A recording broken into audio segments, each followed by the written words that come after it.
Fala, torcida vascaína, Felipe Tiru de volta na área para comentar aí mais uma vitória do nosso Vascão, 2-0 contra o Resende.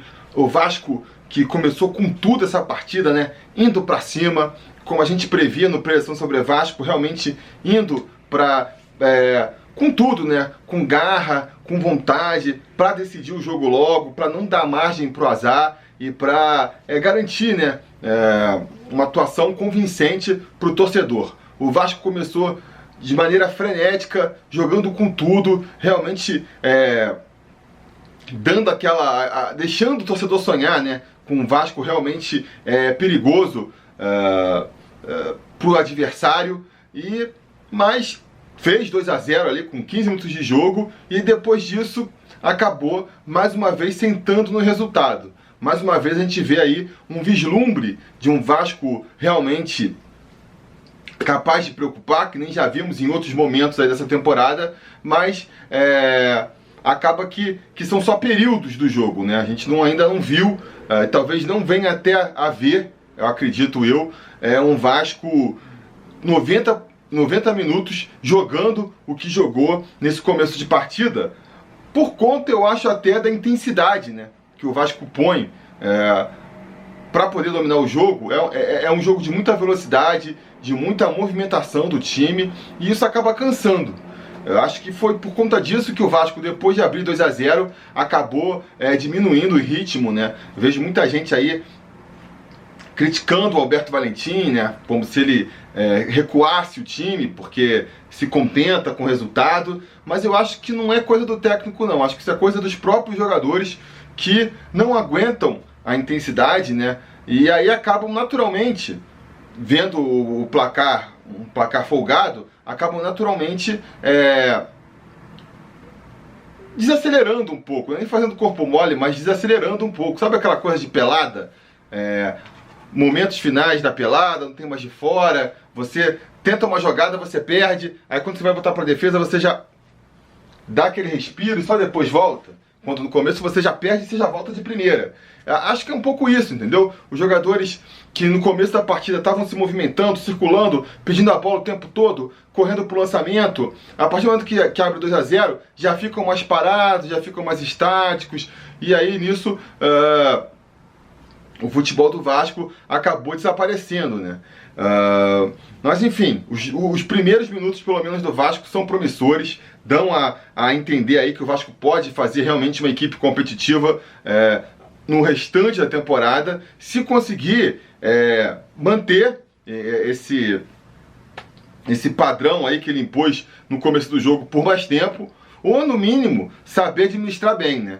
Tudo bem, não podemos esperar um Vasco jogando com essa intensidade toda os 90 minutos, tudo bem, mas que saiba dosar. Então tenta um pouquinho, força o jogo nos primeiros 10 minutos, aí depois se poupa um pouco mais, aí depois aumenta a intensidade de novo, mas que consiga controlar e para em todo momento ter o controle da partida, que foi meio que aconteceu hoje também, né? Porque depois desses 20 minutos iniciais, o Vasco deixou de atacar com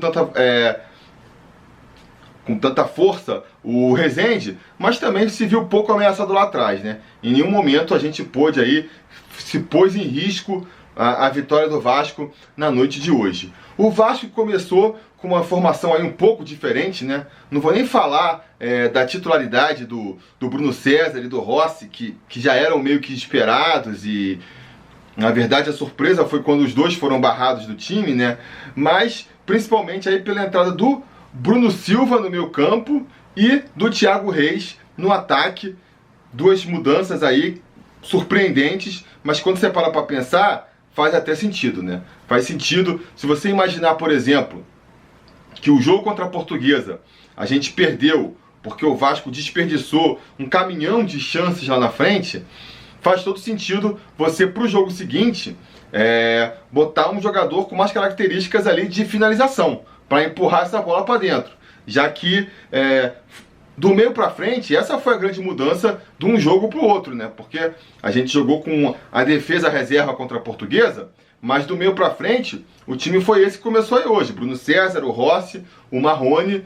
A grande diferença foi ali a saída do Ribamar para a entrada do Thiago Reis. E com 5 minutos de jogo, o Thiago Reis já mostrou ali a diferença que ele faz, né? Criou uma boa jogada logo no comecinho ali, num passe do Bruno César. Ele fintou o zagueiro ali e bateu meio em cima do goleiro, mas já começou finalizando. E no segundo lance ali, com a participação dele, ele já...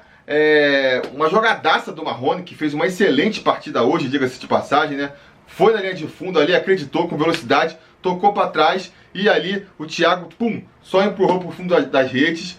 O Thiago Reis que tem essa característica, né? Ele não é um jogador super talentoso, daqueles que pega na bola e você vê, caraca, esse cara é craque, né? Consegue driblar, não é isso. É aquele matador clássico. O cara não tem uma técnica apurada, não tem uma grande força física. A grande característica dele é que ele fede a gol, como o pessoal está falando, né? Sabe se posicionar, então a bola está sempre chegando nele. Quando chega, tem a qualidade da finalização, não tem medo de finalizar também.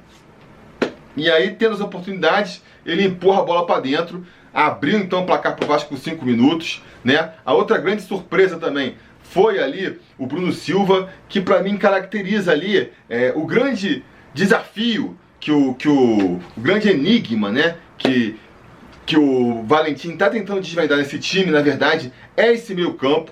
Aí, se você parar para pensar, a linha defensiva ali já está mais do que definida, é mesmo o Cáceres, o Wesley, o Castan e o Danilo. Do meio para frente também, tá meio que desenhado ali, vai ser o Marrone pela esquerda, o Rossi pela direita e o Max na frente, né? Com o Pikachu podendo entrar aí, mas aí não é nem uma questão de quem entra para ajustar o ataque, é mais uma questão de entra quem tá melhor, porque tanto com o Pikachu quanto com o Rossi, o ataque tá meio funcionando. O grande dilema, a grande questão que o Valentim quer resolver agora aí é esse meio campo. E é por isso que ele tá sempre mudando o meio campo, já tentou o Raul já tentou esse meio campo aí com o Raul e com o Lucas Mineiro de volantes. Aí varia ali na frente, bota o Bruno César ou bota o Galhardo. E depois tirou o Raul, botou o Galhardo e o Bruno César jogando com um volante só. Aí tentou lá contra a Portuguesa já com o Raul de segundo volante e o Maranhão. E agora tenta com o Bruno Silva. Eu acho que ele está tentando, né, chegar numa equação aí que permita um meio campo mais moderno, onde todos consigam marcar com intensidade, mas quando estiver com a bola consigo também a qualidade para sair com ela. E falta o material humano, então ele está testando as possibilidades aí. Testou hoje com o Bruno Silva e eu achei que o Bruno Silva saiu bem, hein? Saiu bem hoje na missão.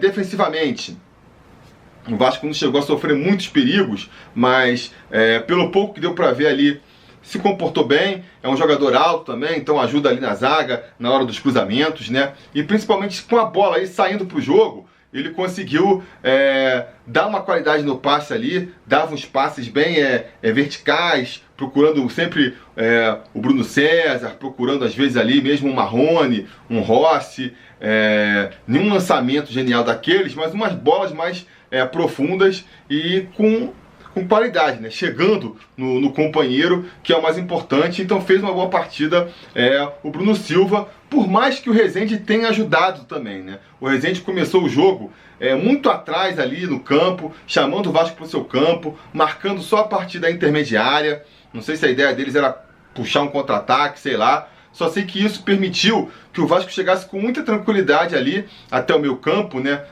Seja ali com o Lucas Mineiro, ou seja com o próprio Bruno Silva. E aí, eles com liberdade ali para jogar, conseguiam acionar com facilidade o Bruno César no meio, ou então os laterais. E aí, cara, você deu a bola pro Bruno César, deu a bola pro lateral, põe na velocidade, mais 2, 3 toques, está na cara do gol. Isso contribuiu muito pro Vasco criar todo aquele volume de jogo no comecinho do primeiro tempo. Quando o Rezende foi resolver isso aí, subiu um pouquinho mais a marcação, aí já estava 2-0 pro Vasco, o jogo já estava resolvido, né? Então, depois quem não viu aí, quem perdeu o jogo até a parada técnica do primeiro tempo, perdeu a parte divertida do jogo. Dali pra frente, o jogo ficou bem mais chato. No segundo tempo, o Rezende subiu ainda mais a marcação. O Vasco teve dificuldades para sair da marcação do Rezende. Esse é o ponto que eu acho mais problemático do que eu vi hoje, entendeu? Porque essa é uma tendência que todos os times têm feito, né? Apertar a marcação ali já na saída do goleiro para poder recuperar a bola. Então é importante o Vasco ter ali uma qualidade, um toque de bola para conseguir sair dessa marcação. E não conseguiu contra o Rezende, quando essa equipe limitada do Rezende.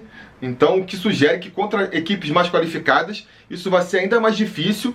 É algo que tem que ser resolvido.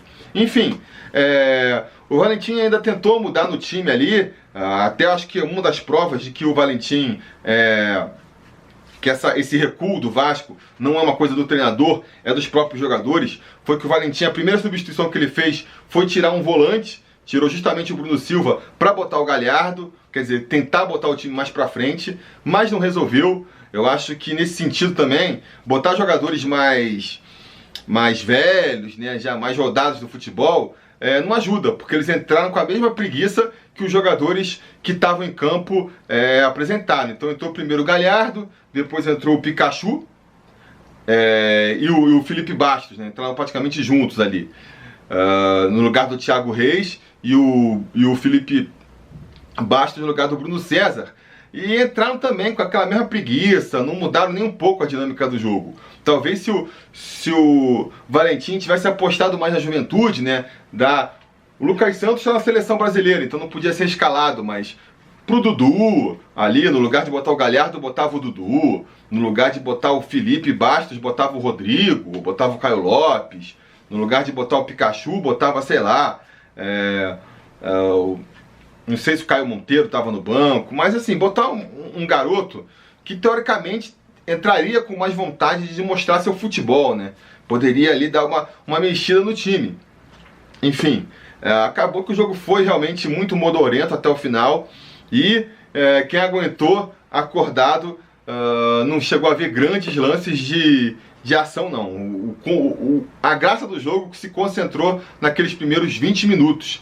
Muito, como a gente pode dizer, esperançoso, né? Dá ali aqueles primeiros 20 minutos, dá uma esperança aí de que dá o caminho que o Vasco tem que seguir para o restante da temporada, apostando na velocidade dos pontos. Marrone muito bem, Rossi muito bem. Os nossos laterais titulares também fazem uma diferença em relação às reservas, né? Apoiaram muito bem, tanto o Cáceres quanto o Danilo. Então o caminho é por aí. E o Bruno César também fez uma boa partida enquanto teve perna. O Bruno César adquirir ritmo de jogo, ele e o Rossi, né? Adquirirem ritmo de jogo para aguentarem os 90 minutos com a mesma intensidade, vai ser muito importante para o Vasco também, porque quando eles estão com gás ainda, eles fazem a diferença. O Bruno César deu várias bolas enfiadas muito interessantes ali no primeiro tempo, e depois no segundo tempo cansou, a gente já não viu mais tanto, né? Enfim, jogo contra time pequeno tem sempre isso, aquela ponderação, mas foi contra time pequeno, a defesa foi bem, mas também o ataque dos caras é fraco. O ataque foi bem, mas a defesa dos caras é fraca. Fica sempre essa ponderação.